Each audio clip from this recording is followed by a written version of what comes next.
dok. Ya, siang betul. Pak. Begini dok, saya itu maaf, saya mungkin udah lanjut ya. Ya, boleh maaf kenalkan nama Bapak siapa Pak? Oh, nama saya Bejo. Pak Bejo. Ya, silakan Pak Bejo. Ya. Gini Pak, Ya. saya susah tidur ini kok berkala. Oke. Artinya ada 3 tahun kumat lagi. 4 tahun ini saya yang paling lama itu tahun 2008. Sekarang sedang kumat, ini baru berjalan 2 minggu. Ya, maaf, saya boleh tahu usia Pak Bejo berapa? Sekarang usia 85. 85. Jadi Bapak mengalami gangguan tidur atau sulit tidur itu sejak di usia berapa Pak? Dari 65 kalau nggak salah 65. Jadi kurang lebih 20 tahun yang lalu ya Pak ya. Tapi ini Betul, mulai 20 tahun yang lalu. Ya. Tapi ada cerita apa kemungkinan ada keturunan begitu. Jadi artinya Bapak ada di masa 20 tahun ini ada kemudian enak tidurnya, mudah tidurnya, kemudian ada masa-masa di mana Bapak menjadi susah tidur ya Pak? Iya, jadi 20 tahun terakhir ini ya itu sering datang kumat, kalau bahasa Jawa kumat gitu. Ya Dr. Sailan, sebelum dijawab oleh Dr. Sailan, ada yang mau ditanyakan Dr. Sailan kepada Pak Bejo?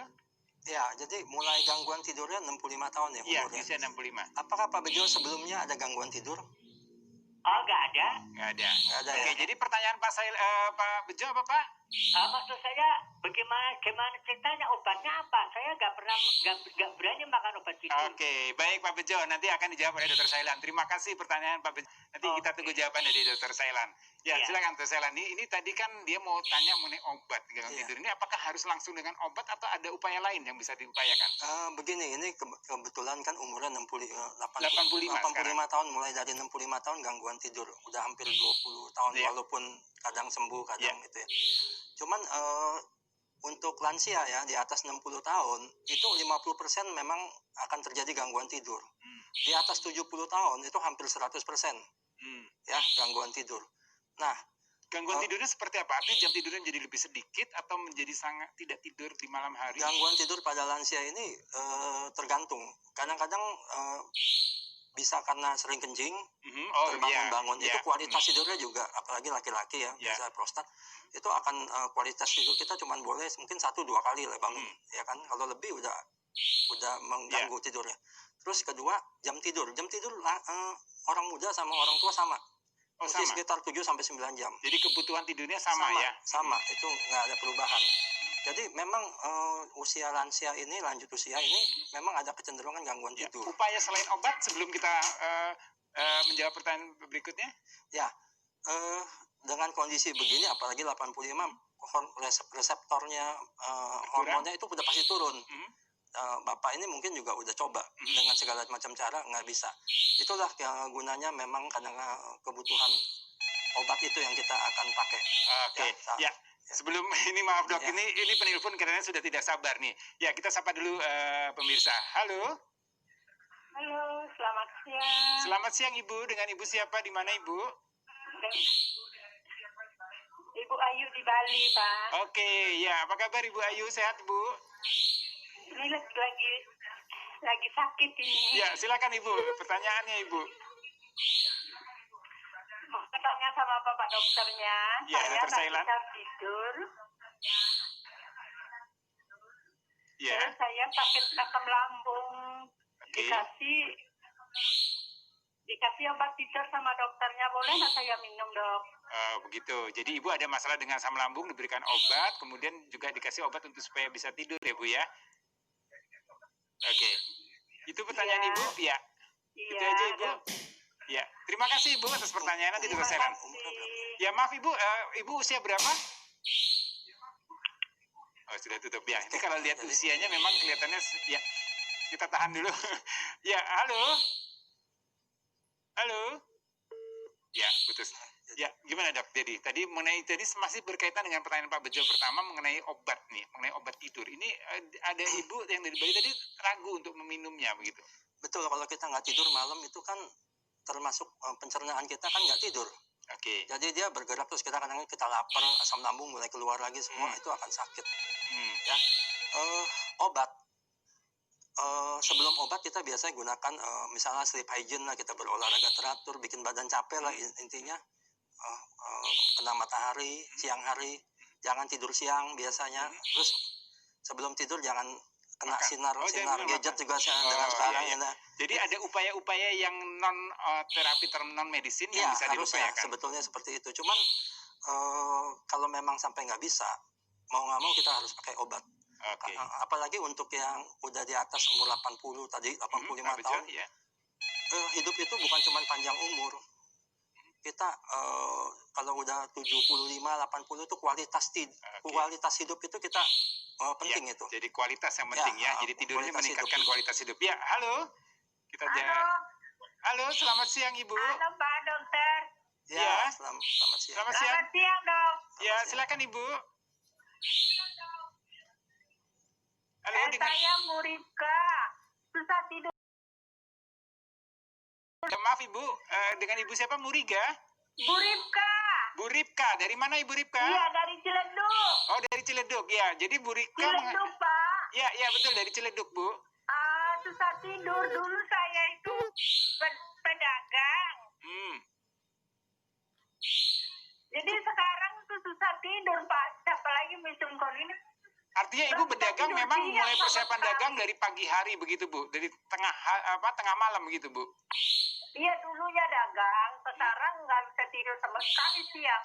Jadi malam juga paling tidur jam 10.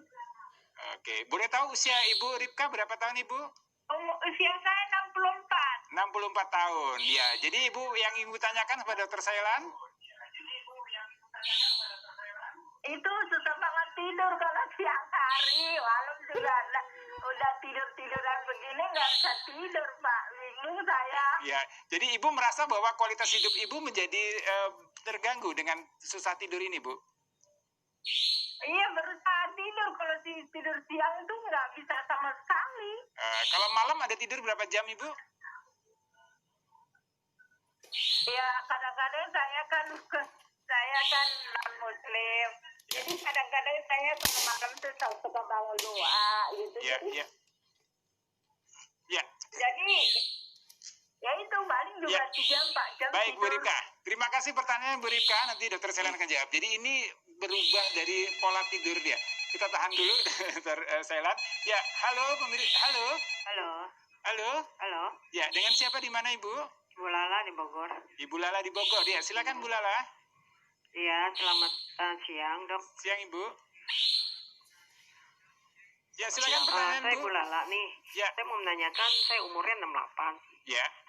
Saya paling tidur 4-5 jam. Itu apa sehat apa enggak ya, Dok?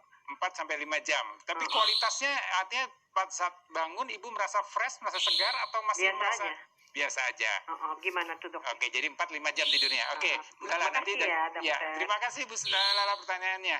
Ya, ini ada 2 pertanyaan usia di atas 60 tadi ya, mengenai tadi yang biasanya terbiasa memang dia berdagang malam. Ya, jadi biasanya berdagang malam nih ya. Jadi sekarang ini dia sudah mungkin tidak bekerja lagi, tidak berdagang lagi, kemudian jam tidurnya jadi susah nih. Iya. Tadi proses tidur normal itu kan jam 11 sudah mulai. Jam 4 paling ngantuk. Mungkin kita bangun jam 6, jam 7. Tapi kan di kota besar nggak bisa seperti ini. Itu makanya di kota besar akan banyak pola tidur yang berubah. Kalau nggak bisa beradaptasi akan terjadi gangguan tidur. Ya kan?